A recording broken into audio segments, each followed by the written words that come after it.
Okay, let's take a look at this excerpt line by line. Okay, the first line.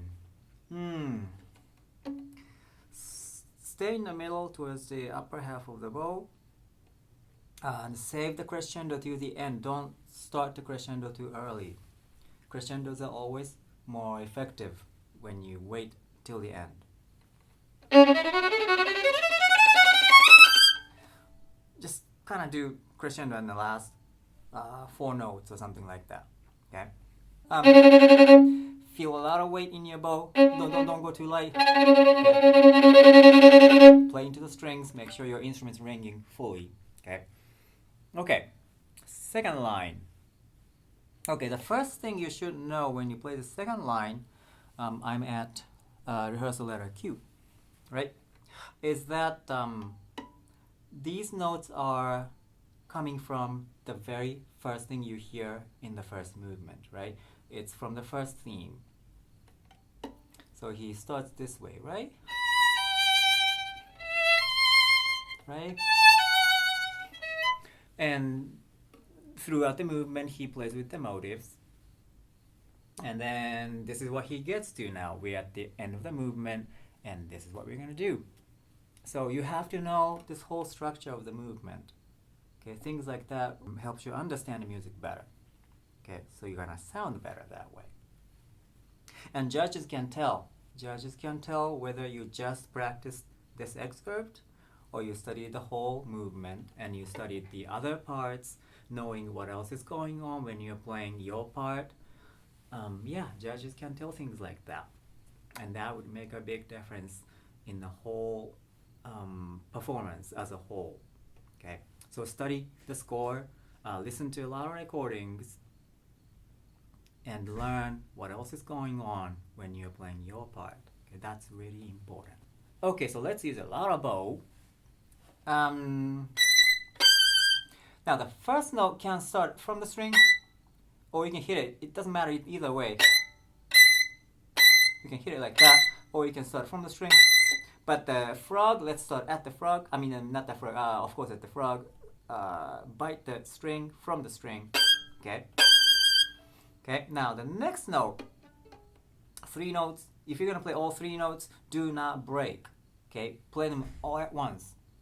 Okay, so all you have to do is, you're at the tip, right? So you have to really add a lot of weight on your first finger. And then basically you just add that weight onto the A string. And if you do that strongly enough, you can see this, the bow grab all 3 strings there. Now you just play it. There you go. See? So you don't roll. Don't roll. Okay, whatsoever. No. Just keep it straight as if you're just playing an A string. Just like that. But much stronger. Okay? Then you should be able to catch all 3 notes. Okay? Again, use lots of bow and bite every single note. Catch every note, bite every note. Okay? And then here, you have to put accents on every note, right? I don't think that would be a bad idea if you want to separate each note just a little bit. That way you make sure you're catching all of the notes every time. And then I recommend going up on the A string. That way, getting that high C would be a little easier to play, right? Okay, so now we are on the third line. So we have this really high notes, and then after that we have this, and then one more time, octave lower. If you can make a difference, especially between here and this one, see if you can make it darker at the end, okay? And then next, I would articulate every note just a little bit. So it's not that way, but you can kind of hear just a little bit, you know. And I think this should be on the G string. Now we are on the fourth line. Yeah, G string. And then go down. On that, I would go down there. Okay, make sure that D sharp to a G natural is very narrow. This is an interval of a diminished fourth, okay? So when you're playing a diminished fourth, you want to make it narrow to emphasize that narrowness of the interval, right? Yeah, so you don't want to make this D sharp to G too wide, okay? Now let's go on. Same thing. Just a little, bit. Don't go do too much, okay? But just a little, just to make all the notes enunciate a little bit better, you know. And the same thing again, D sharp to a G. Listen for the diminished fourth. Okay, don't go too wide between the two notes. And then okay, here I take two bows. I take three bows on the down bow, and then take two notes up bow. That's up to you. You can play all up bow if you want to. But do observe the first note at R. That's a shorter note. It's like if you're a singer, you would take a breath there. Okay, just think about a breath there, and then that should be good. Okay. Lots of bows. Kind of feel sticky way into the strings. Okay. Nothing just surfacey. Slower bow speed. Okay. Okay. Alright, just get them in tune. And then same thing again. We have another short note on the first note, right, of bar 4/18, right? Just like the R, rehearsal letter R. You want to take a breath after the first note. And again, I take two bows, three notes down bow, two notes up bow. That's up to you, whatever you want to do. Then after that, see if you can articulate a little bit, especially at the end. These twos. Yeah, so they don't, come out like all legato like that. I think there's a reason why Brahms put slurs in, two-note groups. So let's see if you can emphasize a little bit. Okay, and then just do what you can do with this sforzando. Little bit longer, little bit more weight in your bow. If you do those two together, I think it'll come out.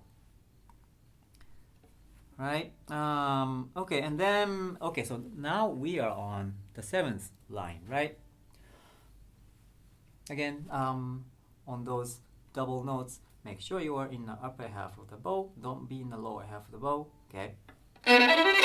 Okay, and then next thing is here. Again, try to bite every note here, right? We have both half notes with accents. Let's see if you can do that. And after that, now that G is a little bit scary to get. See if you can get that in tune. Now what I do is, right? I go, so okay, so I'm using the 4th finger on that G. So what I do is I bring my 1st finger to the 6th position, which is another G. When I can do that, then I have a lot easier time finding that 4th finger G. Okay, so go up with your 1st finger to the 6th position. Then you have an easier time finding that note. You feel a lot more secure that way. Okay. And then again, now we are on the 8th line. See if you can accent every note. Again, catch every note, bite every note. That'll make a difference. And this is Brahms.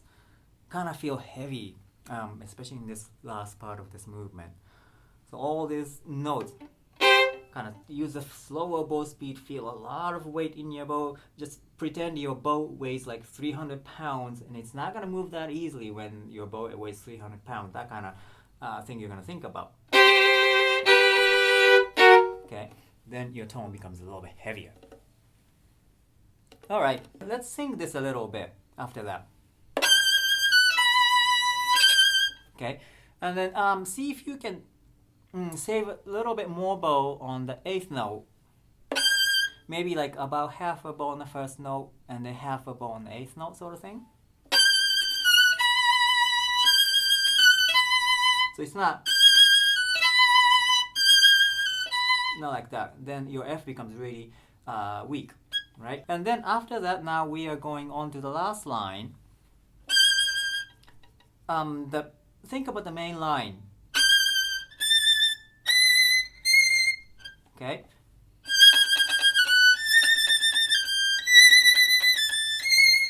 Right? So G, A, B, C. So kind of think about that line going up and then make music out of that. Kind of aim for the C. Okay? And then after that, you can go down on the A string on the E string if you want to. I think it's more secure to go to the A string.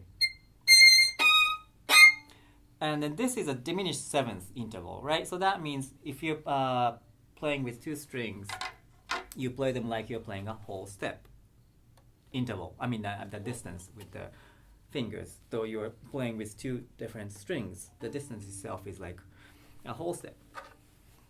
So that'll make it a little easier for you to find this D sharp, right? And then again, kind of feel heavy with this bow. Not too light, okay? Kind of think heavy. And then, yeah, this one too. Let's not break this. Let's not break that. And if you're gonna play both notes, find the bottom E, right? And then add the top E to that. No diminuendo on the last note, and play at least 4 beats. Okay, longer is better than shorter.